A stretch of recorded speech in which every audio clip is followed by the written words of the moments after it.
Para pendengar yang dikasihi oleh Tuhan Yesus Kristus dimanapun Anda berada, apapun yang sedang Anda lakukan, dan dengan siapa saja Anda mendengarkan siaran ini, kiranya Tuhan selalu menjadi Tuhan Anda, dan Tuhan memberkati Anda sekalian. Kita berjumpa kembali di dalam program Katekisasi bersama dengan kami, yang dipersembahkan oleh RBM, Reformed Broadcasting Ministry, yang dikelola oleh Sekolah Tinggi Teologi Reform Indonesia atau STTRI, Sekolah Tinggi Teologi Reform Indonesia, yang dulu bernama STTRII. Lokasi kami ada di Jakarta Selatan, daerah Warung Buncit. Saudaraku yang terkasih dalam Tuhan, jikalau Anda tertarik ingin mengenal atau malah ingin mendukung pelayanan pekerjaan Tuhan yang kami kerjakan di STTRI, yaitu memperlengkapi para calon-calon hamba Tuhan, calon-calon pemimpin gereja, serta konselor-konselor profesional yang bertanggung jawab dengan teologi yang ketat, saudara silakan menghubungi kami di 021 799 0357. 021 799 0357. Atau Anda bisa mengunjungi situs kami, yaitu www.reformedindonesia.ac.id, www.reformedindonesia.ac.id. Nah, silakan kunjungi kami dan lihatlah bagaimana Tuhan bekerja melalui kami, dan jikalau Anda digerakkan oleh Roh Tuhan untuk mendukung, baik itu lewat doa, lewat publikasi, maupun lewat dana, silakan saudara bisa melakukannya. Nah, saudara yang terkasih dalam Tuhan, kita sampai dalam bahasan mengenai perjamuan kudus. Menurut Katekismus Heidelberg, yang adalah formulasi dari kebenaran prinsipil fundamental dari firman Tuhan. Kita sampai kepada pertanyaan yang ke-78 dari Katekismus Heidelberg. Pertanyaan yang ke-78 dari Katekismus Heidelberg berbunyi demikian. Apakah roti dan anggur itu berubah menjadi tubuh dan darah Kristus yang sesungguhnya? Wah, ini menarik saudaraku pertanyaan ini, ya. Apakah waktu roti dan anggur itu yang dikatakan inilah tubuhku, kata Yesus, inilah darahku, itu adalah tubuh dan darah Yesus yang sungguh? Nah, saudaraku, padahal jelas kita lihat itu adalah roti, itu adalah anggur. Apakah sebenarnya roti dan anggur itu berubah? Ya, roti itu berubah menjadi tubuh Yesus, anggur itu berubah jadi darah Yesus, atau bagaimana? Bagaimana kita menjawab pertanyaan ini? Maka Katekismus Heidelberg menjawab dengan tegas. Di sana dikatakan tidak. Artinya roti dan anggur tidak berubah. Dia tetap roti dan anggur yang masuk dalam tubuh kita.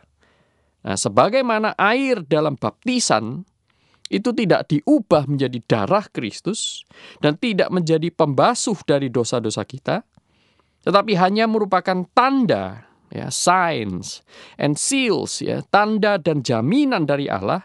Demikian pula roti dalam perjamuan malam, perjamuan kudus, tidak berubah menjadi tubuh Kristus.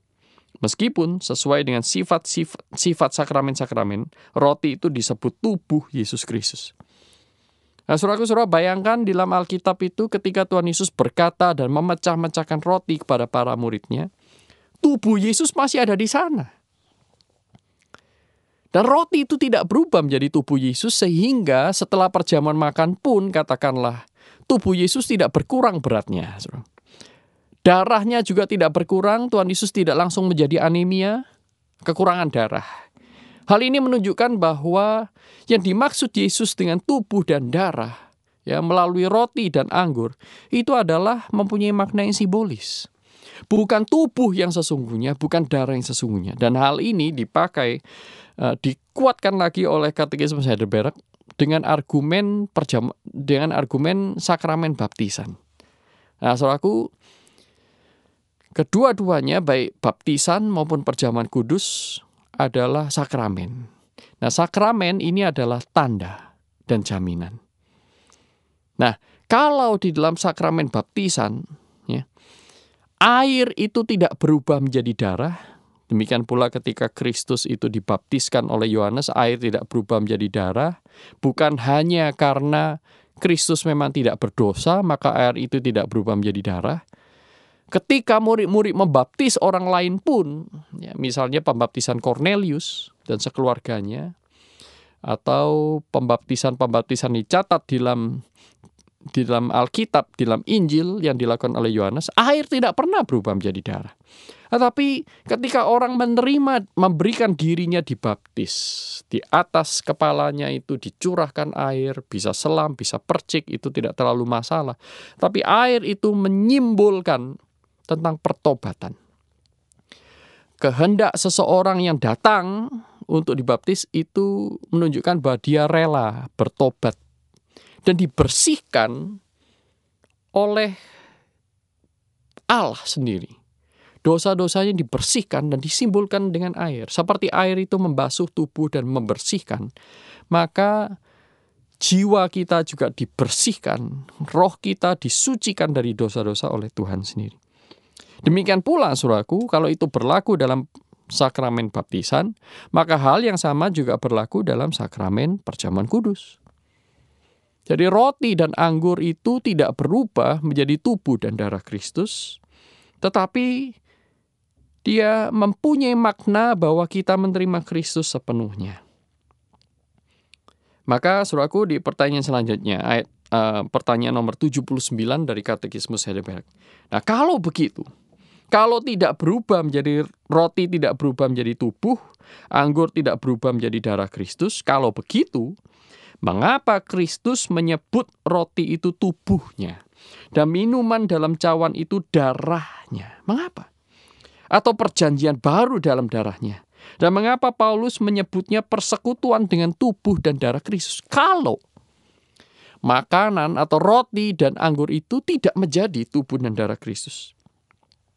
Mengapa? Karena Kristus berfirman demikian bukan tanpa alasan yang sangat penting. Nah, ini jawab dari Katekismus Heidelberg. Bukan tanpa alasan yang sangat penting Kristus menyebutnya demikian. Tetapi ini alasannya. Yang pertama, dengan demikian, dengan menyebut ini tubuh dan darahnya, dengan menyebut tanda-tanda itu tubuh dan darahnya, dia hendak mengajar kita bahwa sama seperti roti dan anggur memelihara hidup kita sementara di dunia ini, demikian pula tubuhnya yang telah disalibkan dan darahnya yang ditumpahkan itu merupakan makanan dan minuman yang sesungguhnya bagi jiwa kita untuk hidup yang kekal. Tetapi terutama melalui tanda dan jaminan yang kelihatan ini, dia hendak memastikan kepada kita bahwa sama seperti kita menerima tanda-tanda kudus ini dengan mulut jasmani menjadi peringatan akan dia, demikian pula kita sungguh-sungguh mendapat bagian dalam tubuh dan darahnya melalui pekerjaan Roh Kudus. Dan bahwa penderitaan dan ketaatan Kristus itu pasti menjadi milik kita, seolah-olah kita sendiri telah merasakan segala kesengsaraan itu dan melunasi utang dosa kita kepada Allah.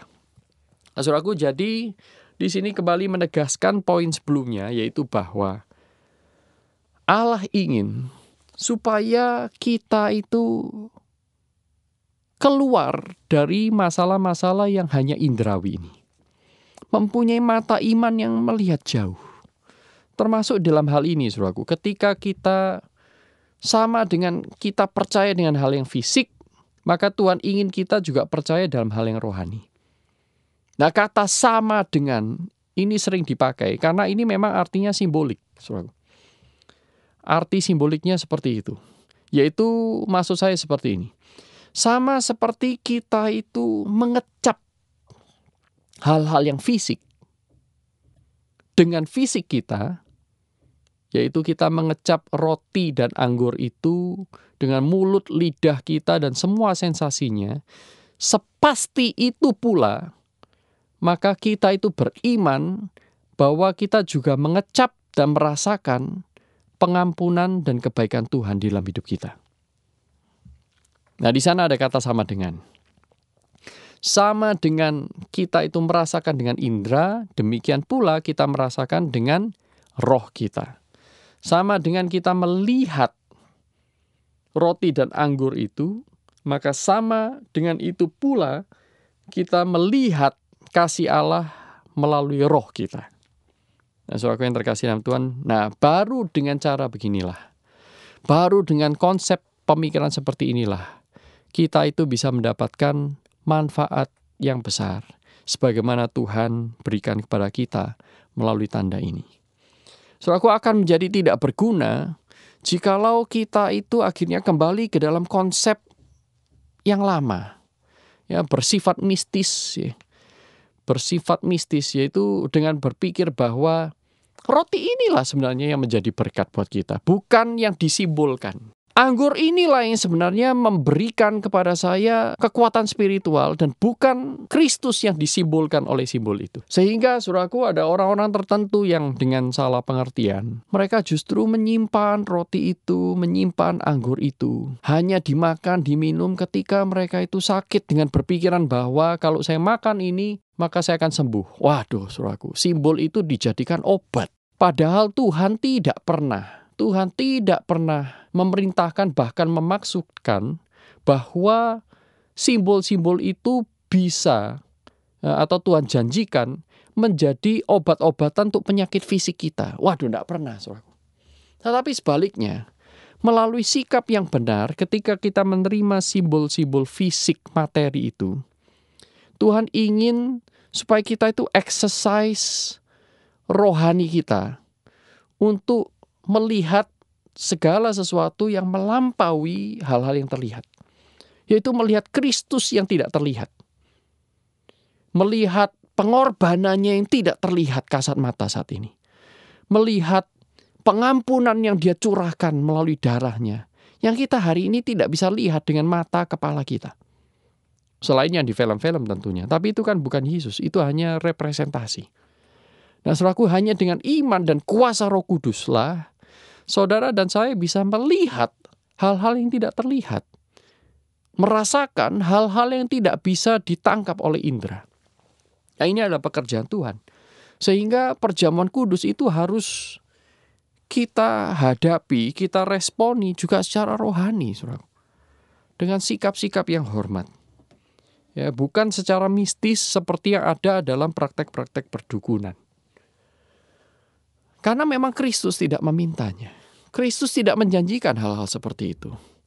Nah, saudaraku yang terkasih dalam Tuhan, marilah kita dengan sikap yang takut dan gentar, tidak menjadi sesat, tetapi sungguh-sungguh setia kepada firman Tuhan. Nah, kiranya Tuhan memberkati kita sekalian, dan biarlah nama Tuhan ditinggikan dan dimuliakan lewat perenungan kita akan firman Tuhan, akan sakramen, karena semuanya itu adalah inisiatif dari Tuhan. Baiklah, biarlah kita juga tidak menyalahartikan kegunaan sakramen, bahkan menggunakannya untuk hal-hal yang sebenarnya Tuhan tidak pernah maksudkan. Karena dengan demikian berarti kita melanggar perintah Tuhan, kita melanggar firman Allah sendiri. Bersama dengan kami, Reform Broadcasting Ministry, yang dikelola oleh Sekolah Tinggi Teologi Reform Indonesia atau STTRI yang berlokasi di Jakarta Selatan. Tuhan memberkati kita semua. Amin.